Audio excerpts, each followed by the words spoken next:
खाटू श्याम जी विश्व के सबसे अधिक विजिटेड टेम्पल्स में से एक है।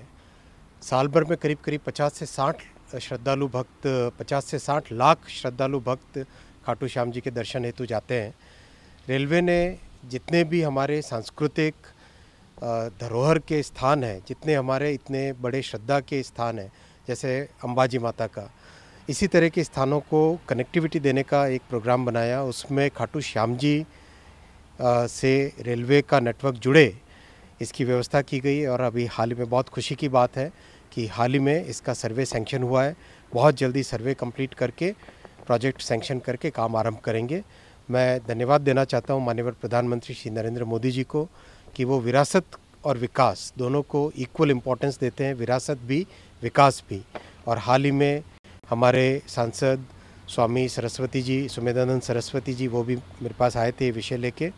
उनका भी धन्यवाद देता हूं कि उन्होंने खाटू श्याम जी के इस महत्वपूर्ण स्थान को बहुत अच्छे ढंग से उठाया।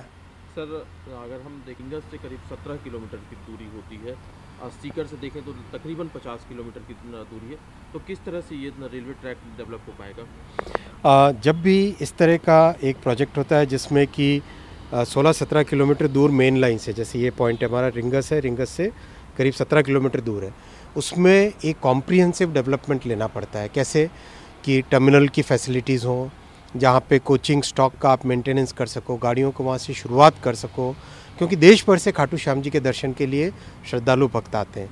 तो किस तरह से ऐसी व्यवस्था हो जिससे कि गाड़ी आए या वहाँ से इनिशिएट हो पाए, ये सब चीज़ों को ध्यान में रखते हुए कंप्लीट कॉम्प्रिहेंसिव प्लान तैयार किया जा रहा है। एक चीज़ सर इसमें और है पीछे कि कुछ महत्वपूर्ण तीर्थ स्थल पर जब रेलवे ने अपना अगर वहाँ पर रेल पहुँचाई है या फिर कुछ डेवलपमेंट किया है, तो साथ साथ यात्री सुविधाओं का भी वहाँ पर विस्तार किया गया है। जैसे कि श्रद्धालु जो है जिनको होटल की सुविधा नहीं मिल पाती, वो भी रेलवे स्टेशन से सीधे दर्शन के लिए जा सके। तो क्या इस तरह का भी कुछ प्लान है इसमें?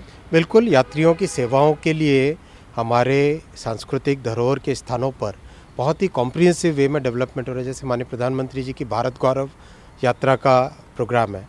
इस तरह के जो भी कार्यक्रम हम हाथ में ले रहे हैं, सारे के सारे कार्यक्रमों में यात्रियों को सेंटर में रख के, यात्रियों को प्रमुख मान के, उनकी सुविधाओं को ख्याल में रखें, और विशेषकर जो हमारे मिडिल क्लास और लोअर मिडिल इनकम के यात्री हैं, उनका ध्यान रख के सारे प्रोग्राम बनाए जा रहे हैं।